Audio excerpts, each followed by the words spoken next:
अस्सलामु अलैकुम वरहमतुल्लाहि वबरकातुहू। व्यूवर्स, रमज़ान मुबारक के वज़ाइफ का ये सिलसिला हमारा जारी है और आज की इस वीडियो में हम सूरत यासीन का एक वजीफ़ा लेकर आपकी खिदमत में हाजिर हुए हैं। लेकिन उससे पहले आपसे गुजारिश है कि हमारा चैनल सब्सक्राइब करना हरगिज़ ना भूलें। तो आइए अब हम अपने असली मौजू की तरफ आते हैं।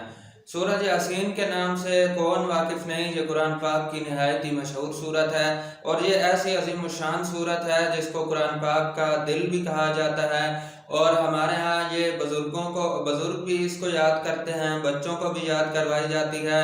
इसके अलावा इसाल सवाब के लिए इसके ख़त्म किए जाते हैं, मकानात में खैर व बरकत के लिए इस सूरत की तिलावत की जाती है। इसके अलावा सुबह सुबह इस सूरत को पढ़ा जाता है ताकि सारा दिन खुशगवार गुजरे और किसी किस्म का कोई मसला दरपेश ना हो। तो इसी ही सूरत का वजीफ़ा हमने आपको बताना है। अब आइए पूरी तवज्जो और ध्यान के साथ उस वजीफ़े को समाअत कीजिए ताकि हम सबको सही तरह से उसकी समझ आ सके। वजीफ़ा यह है कि सबसे पहले तो 11 मरतबा दरूद शरीफ पढ़ना है। ये दरूद इब्राहिमी जो नमाज वाला दरूद शरीफ होता है, ये वाला दरूद शरीफ पढ़ना है 11 मरतबा।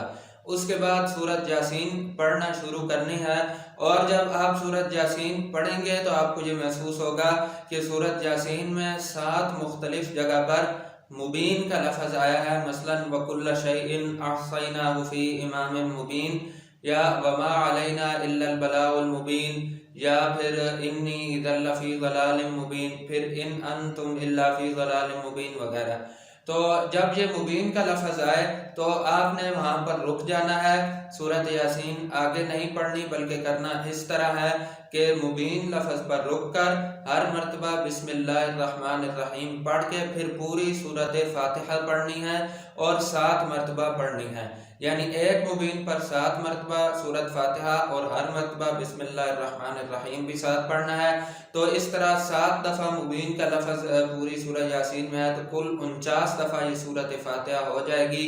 और इस तरीके से सूरत यासीन ख़त्म करनी है और जब सूरत ख़त्म हो जाए तो उसके बाद 11 मरतबा फिर ये दरूद शरीफ, ये नमाज वाला दरूद इब्राहिमी पढ़ना है।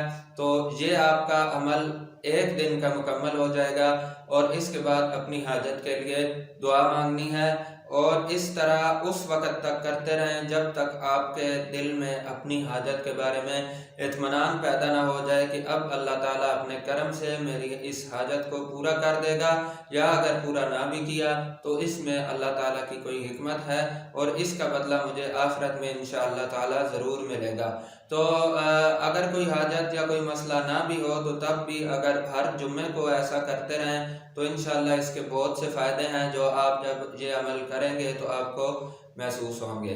तो ये हमारी आज की वीडियो थी। आज का चूँकि रमज़ान मुबारक का महीना है तो हम सब को चाहिए कि इन तमाम वज़ाइफ और अमाल का भरपूर तरीके से एहतमाम करें। तो मिलते हैं अगली वीडियो में। अस्सलामु अलैकुम वरहमतुल्लाहि वबरकातुहू।